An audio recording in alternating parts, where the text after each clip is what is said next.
Hi students, now we will solve the same problem using admittance method, right?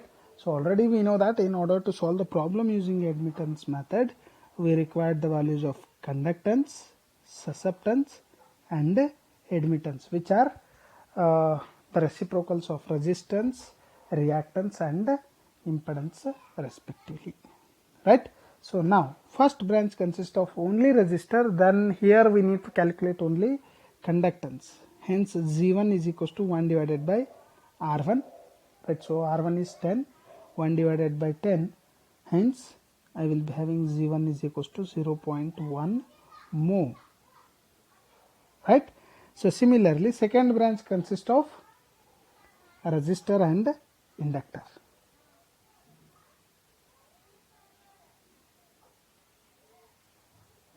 right? So resistor and inductor means we need to calculate their impedance first, because you can see the problem yesterday's explanation here, that is what admittance method, right? So for admittance method we require to calculate the value of Z2, and if you divide R2 by Z2 we will get Z2, X2 by Z2 we will get B2, isn't it? Therefore we need to calculate Z2 now, right? So what is the value of Z2? Z2 is nothing but under root of R2 square plus XL square, right? We know the value of XL 31.4, that is which is nothing but omega L, 2 pi f into, substitute the value of L, you will get XL, then Z2 square is equals to R2 square plus XL square. You got the values of Z2, then we can calculate as Z2 and B2, where Z2 is R2 divided by Z2 square. You can see the previous explanation, that is solving using admittance method. These all formulas available there, right?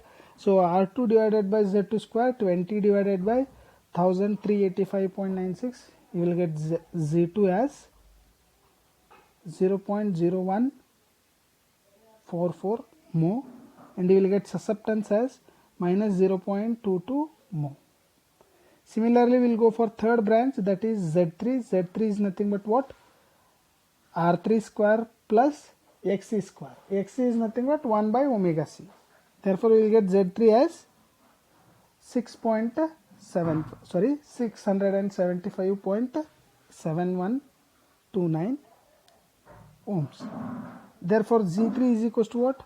R3 by Z3, and B3 is equals to X3 by Z2. Here you will get positive sign because it is a capacitive one, right? So you will get the values of Z3 and B3.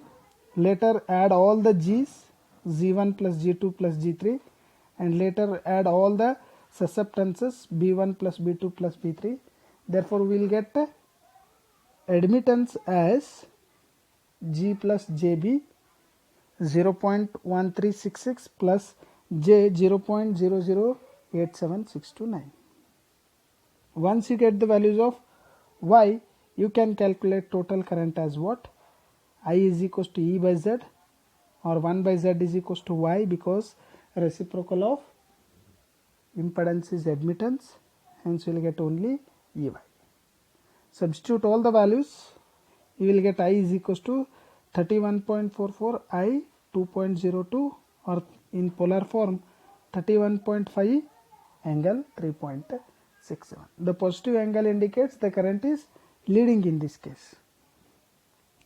Similarly, we can calculate power EI cos phi. Therefore, we will get EI cos phi as 230 into 31.5 into cos of 3.67. We will get the power as 7.23 kilowatts or 7230 watts. Similarly, X-ray we need to calculate power factor also. Power factor is equals to cos phi. Substitute the values of phi as cos of 3.67. You will get it as